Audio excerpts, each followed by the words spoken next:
কাশ্মীরে যে ঘটনাটা ঘটেছে পেহেলগামে, তো তোমরা সবাই কম বেশি কেন সবাই তোমরা জানো। তো সেদিনকার পর থেকে আমি শুধু একটা জিনিসই ভাবছি, সেটা হচ্ছে ওই জায়গাতে তো আমরাও থাকতে পারতাম। কোনো না কোনো দিন তো ওই ঘটনাটা ঘটতেই পারতো, যদি আমি, আমার হাজব্যান্ড, আমার মেয়ে ওখানে থাকতাম। তো সেই সিচুয়েশানটা কী হতো, মানে আমি সেইটা ভেবে কিছুদিন ধরে ঘুম হচ্ছে না আমার।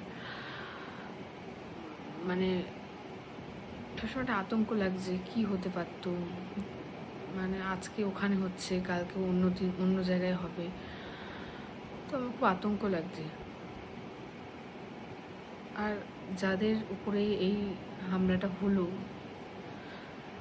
মানে কত মানুষ প্রাণ চলে গেল, 27 জন মানুষের। তো তাদের ফ্যামিলির উপর থেকে কীরকম কী যাচ্ছে সেটা একমাত্র তারাই জানে।